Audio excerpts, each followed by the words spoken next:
Hey everyone, welcome back to Sports Talk AF. I'm your host, Angelo Fermata. And I'm his older brother and co-host, Pete. I know it's been some time, but we're going to be going over the NFL predictions for the 2020 NFL season for as far as awards go. All right, so let's just get straight into it. We'll start off, since we just had the draft, we'll start off with our Rookie of the Years. Who do you have the Offensive Rookie of the Year award going to? So for Offensive Rookie of the Year, I know this is a really bold prediction and a lot of people won't agree with me, but that's okay. I have it going to Henry Ruggs on Oakland now, and I think he's been put in the best position to succeed right off the bat. So I think they don't really have a number one receiver, Tyrell Williams, but he should get the bulk of it. Yeah, but I think that Henry Ruggs will definitely take the spot as the number one receiver, and with the explosive type player that he is, I think he could put up a monster season right away. All right, so let's get right into the Defensive Rookie of the Year then. Who do you have that award going to? Yeah, so as far as Defensive Rookie of the Year goes, I think a lot of people are going to have Chase Young, pretty much everyone.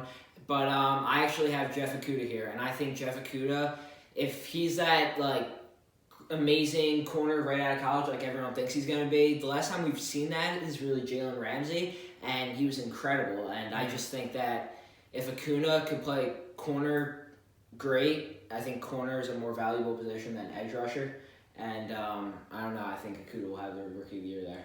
All right, so then we'll go to the Offensive Player of the Year. Who do you have this award going to? So, Offensive Player of the Year, this is going to be a huge bounce-back season for him, and I have it going to Saquon Barkley. I think Barkley, he was riddled with injuries last year. He was never his full self, and, I mean, the offensive line wasn't good, and it didn't get much better, but they did add Andrew Thomas, and I think that Barkley, he's dealt with adversity last year, and he can bounce back and really just put on his best season yet. Okay, and what about for Defensive Player of the Year? So for Defensive Player of the Year, I mean, until this guy proves that he's not going to slow down, I have Aaron Donald. When has he not had a monster season? I mean, it's just a no-brainer here, and that's all I'm going to say about it.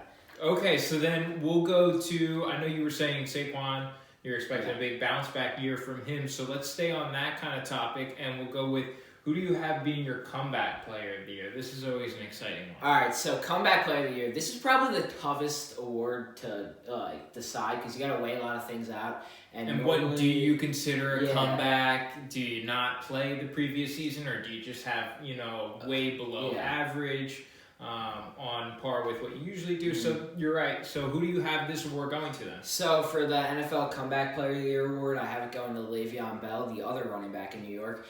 And I think that Bell was just such a... it was a terrible season. It was awful. And that's so unlike him because he's put up so many great years, Le'Veon has. Yeah. And it was just so unlike him to have such a terrible season. The offensive line was terrible. And he was missing his quarterback for quite a few games. I mean, there's a lot of reason, but... flat out. And what we did was the Jets upgraded that offensive line, especially in the run blocking department, because Mekhi Becton was by far the best run blocker in the draft. And we took that guy in the third round, I think third or fourth round, the right guard.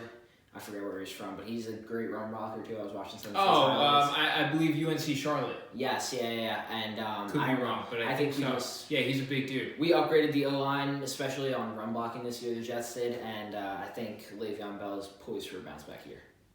See, now with this, I can actually see this award going to another Jet, C.J. Mosley. Oh, yes, and I'm hoping for big things from him, but I can see it going to him. I can also see this going to a Teddy Bridgewater. He's finally going to get a chance there. But he did have a solid season in New Orleans last year, but only in about 5 games. Yeah, so that goes into what you were initially saying. What warrants? Yeah, it's tough to decide. A comeback. So this is a very tough one to pinpoint. But Le'Veon Bell, if he does become the Le'Veon of old, I could definitely see that award going to him. So how about Coach of the Year? Yeah, so for Coach of the Year, I actually have it going to Bill Belichick in New England. Coach of the century, maybe. It's even if you lose Tom Brady, the greatest quarterback of all time, you got to think this guy is the greatest coach of all time. Everyone's saying that they're going to tank. I just don't see that happening. I don't care what quarterback he puts on the field. Bill Belichick is going to find a way to succeed. I mean, and it's going to surprise a lot of people. Yeah, I just think he'll always find a way to succeed. Their defense hasn't gotten any worse from last year. It's just among the top in the NFL still. You could probably say it's the top defense in the NFL. I think Bill Belichick will find a way to succeed like he always does. Okay, and then the pinnacle of awards, the most important award, the MVP. Yeah. All right. Wow, this is a real long shot to me, so please share why. So my MVP is probably the biggest dark horse, and I don't think anyone has had this yet. I mean, if they have, good for them. I don't know, but I haven't seen this yet. I actually have it going to Kyler Murray here, and I think the Cardinals, they gave him the weapons that he needs. They gave him Hopkins. You know, they're building around him, and he has that mobility to move out of the pocket and just make plays happen. He's a playmaker, and he's an accurate passer, and he is short. So if he gets injured, I mean, he's not just short. He's short and like small, and if he can get injured very easily. But if he can stay healthy all year, I think he's a very dark horse for the MVP. And he's a playmaker. It's an interesting choice. I personally would go with the cliche. Oh, it'll probably be Pat Mahomes. I don't think Lamar Jackson is really going to have the type of year that he had last year. I think he's a freak athlete, but it's like in baseball, you know, when a pitcher with elite stuff comes up, they're kind of unhittable for the first couple games, and then the scouting reports out. Now, Lamar does have traits and qualities that no other player in the NFL has. Yeah. But I don't quite think that he'll have the type of year that he had last year, which was, you know, a season for the ages.